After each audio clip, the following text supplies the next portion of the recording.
So you want to be an investor? So you want to be an agent? In this Fast Start guide, it's so easy that your grandma can do it. She'll be making $1 million a month and you'll still be on the sidelines. So call today for your real estate Fast Start guide. In this video, I'm going to show you step by step how to become an agent or an investor, or both, I guess, and some tips, tricks, and books to read to help kickstart your career. So let's go.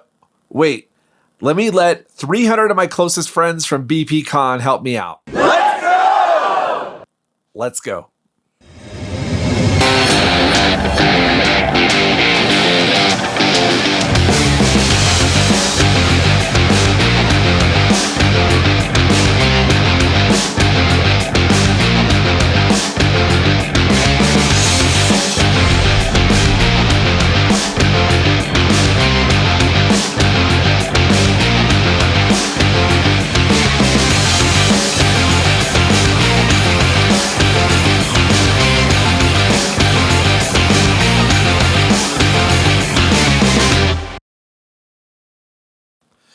Welcome to Agent versus Investor Cage Match with me, Anson Young. I'm both a real estate agent and investor with hundreds of transactions under my belt in both of those categories. I'm in this unique position where I am both of these things, and so I get to play both sides and see what's going on from both angles. Plus, I get to hear from agents who don't like investors and investors who don't like agents, and here I am sitting in the middle going, it's fun to be both. You're currently watching this right now on BiggerPockets YouTube channel, so please do me a favor, do them a favor, and subscribe to the channel if you haven't already.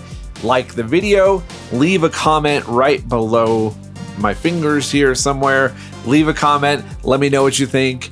I would love to hear from you. You can always connect with me on BiggerPockets. Just find my profile, just type in my name, I'm right there. Or you can find me on Instagram or other places online, like YouTube, LinkedIn, Facebook. I don't know. I guess I don't really use Facebook that much anymore. So you want to be an agent or an investor, or maybe you want to be both. Well, you're in the right place. I'll cover what is required in order to get started, what to expect when you're starting out, and kick you in the butt a little bit with some tips and some books in order to get you on your path. So does that sound good? Of course it does. So as a side note, this isn't a blatant advertisement for books. These are truly books that I've read and ones that I give out and recommend because they've just been so helpful. So this isn't a book sale wrapped into a video. I literally was writing this whole thing out and I said, you know what? There are a ton of books that speak exactly to what I'm talking about, so why not recommend them? I do it for you. Let's get started. So let's start with the one that is actually just a bit more universal across the United States, and that is becoming an agent. So there is an actual progression that you have to go through in almost every single state, and it's pretty cut and dry. You can't skip one of these steps and still get licensed. So I'm gonna be nice enough to actually post some estimated costs as well with each of these categories, so you'll have an idea of what to expect, how much money you're putting out there to become an agent. So like I said, agents have a very standard starting off point, and that is real estate school. Yes, back to school for you. Each state has a different requirement for the amount of hours needed in order to get through real estate school. And there's a pretty wide range. I found from 40 hours to all the way up to 180 hours or more. And in the state of Colorado, where I'm at, it was 168 hours of real estate education. And not all of those are really physical hours, not 168 hours staring at a screen learning about real estate. I actually completed my real estate license in 2 weeks doing online school. And that was 8 to 10 hour days.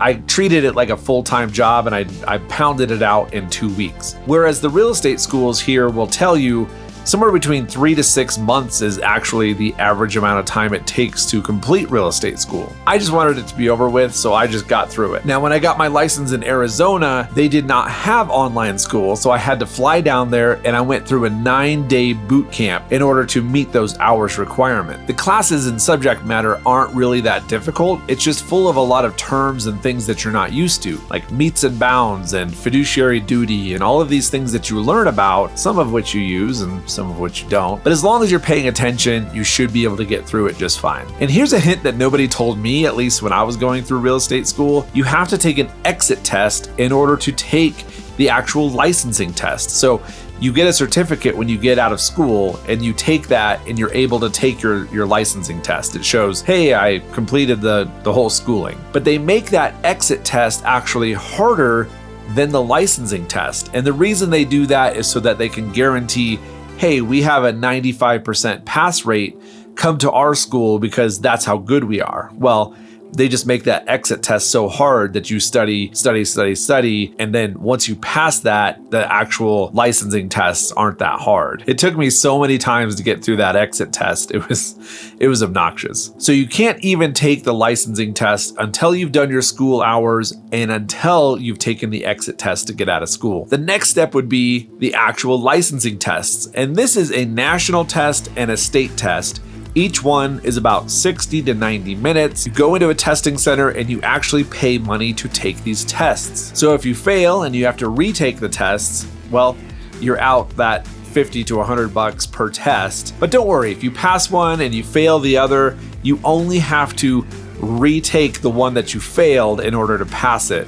And don't worry, a lot of people will fail their first go round. Here's a little bit of a pro tip, and that is to take the licensing tests as close as possible to your exit test. So you want to go in there, dump all that information out of your brain, half of it you'll never use again, and move on. So the closer that you can do it to your actual exit test, get it out of the way, because the fresher you are, the better. So once you have your national and your state test passed and in hand, you go to your state licensing board and you apply for your real estate license. And in here, they will require a background check, they'll require FBI fingerprints, and of course some money in order to process your application. But once your application is processed and approved, you can move on to the next step. So the next step is actually to choose a brokerage. You have to hang your license with a brokerage if you want to be an active real estate agent. So I'll likely cover this more in depth in a future video because it is a huge topic, but you really want to choose a brokerage that is right for you, your goals, how much money you're paying them versus what you're getting back from them. Do they have good training? Do they have good other benefits? It's going to really depend on who you are, what you're doing. The things I'm looking for really are really great training and that they'll support you with your goals moving forward. But we'll get to that another time. So here's another choice that you're going to have to make is to become a realtor or stay as a real estate agent. And I'm not going to dive too far into the differences between the two. One is like joining a fraternity of sorts. They have a lobbying board, they have other kind of benefits. And then the other is just practicing as a real estate agent with no other kind of perks or benefits. And it'll depend on if you want to pay the money and if your brokerage requires you to be a realtor or not. And I've been both, and there's pluses and minuses to both. So it's really up to you. And on top of that, you do have to carry errors and omissions insurance, which your brokerage will require. You'll have to either pay separately for, or sometimes it's included in your brokerage fees. But you just have to make sure that with the state that you are up to date with your insurance, you're up to date with your license, all that fun stuff. And at least in my state, you have to join the multiple listing service or the MLS. And that is an extra cost, of course, but you can't have an active real estate license and not be part of the MLS system. Believe me, I've tried. That's a different story, but I don't mind paying for MLS because it is the direct access to the best information when it comes to real estate in my area. So I have access to tax records, I have access to a showing service, I have access to a CRM even, a lot of other perks and benefits that come with that. Plus they do training for new agents, which is really good. Okay, so after all of that, you are official. You can now go out there and sell real estate. And that entire process should honestly take, for me, it took me about 2.5 weeks to get through that entire process.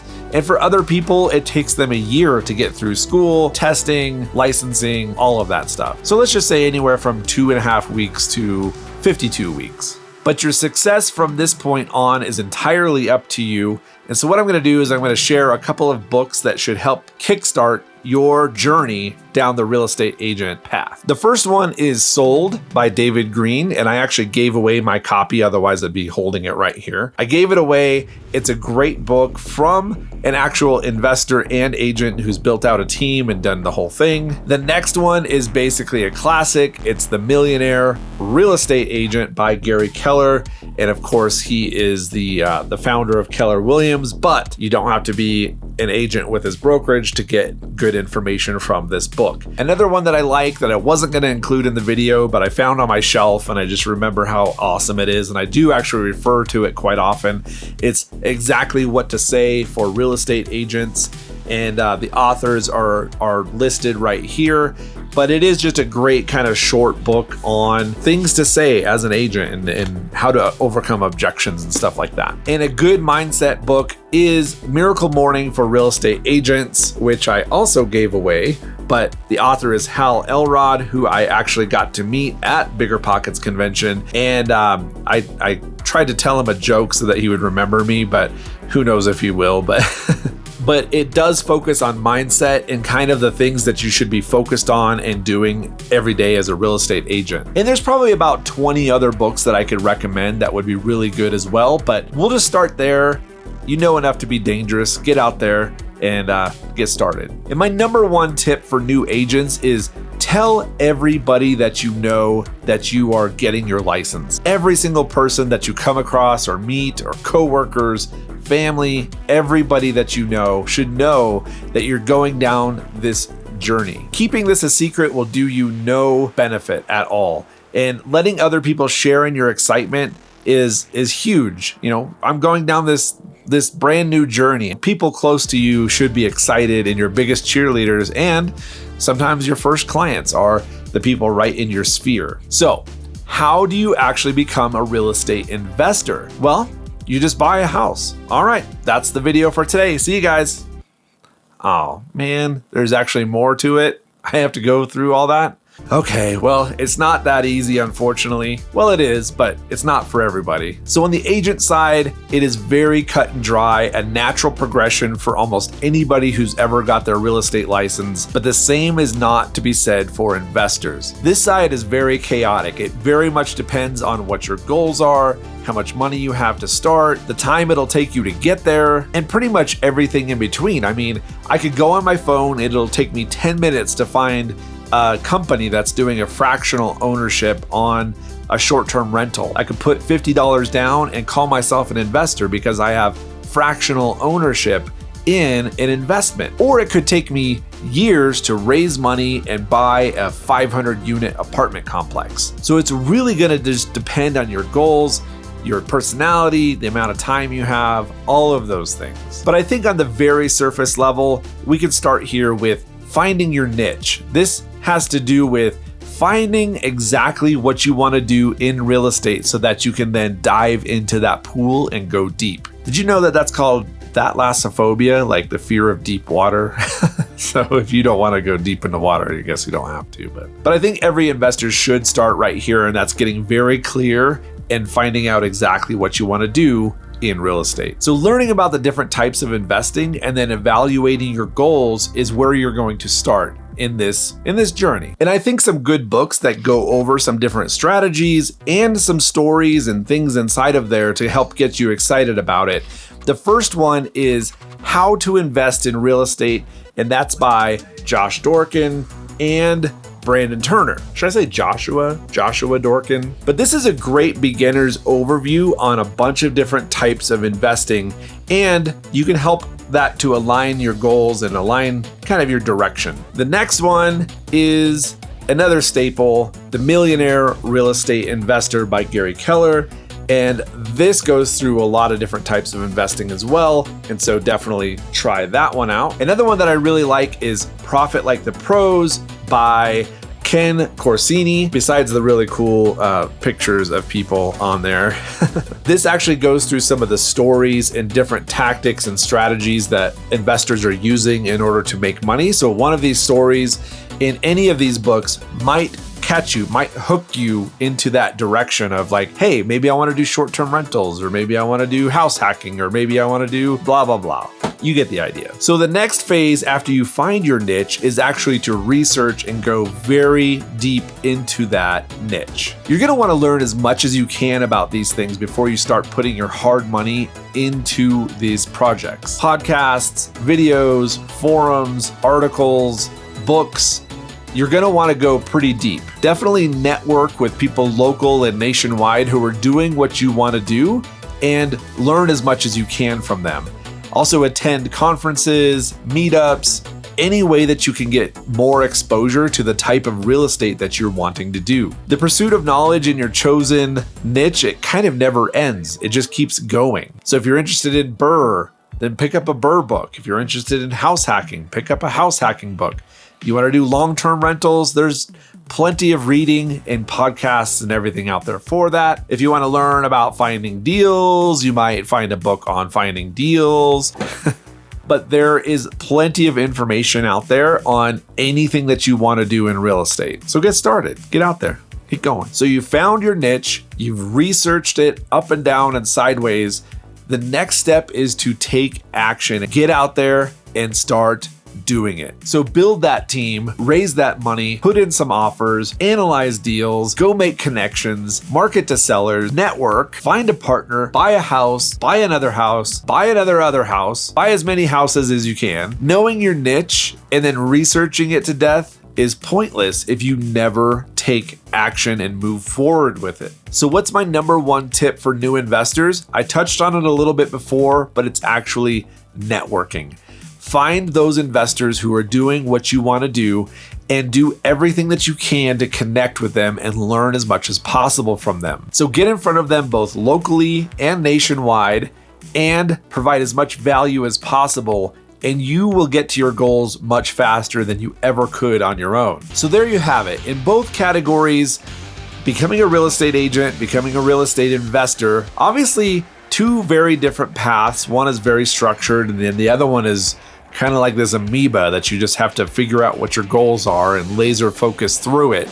But they're both very rewarding and very complementary. There's no reason why you can't go do both. Invest in some property while you're going through real estate school, or get your license and then use it to go find properties. That's why so many great investors are both agents and investors. But you don't have to be both, but it's fun to be both. And you like fun, don't you? So I hope you enjoyed this video. If you want to hear more from me, please connect with me on BiggerPockets, Instagram, or on YouTube. We'll see you next time.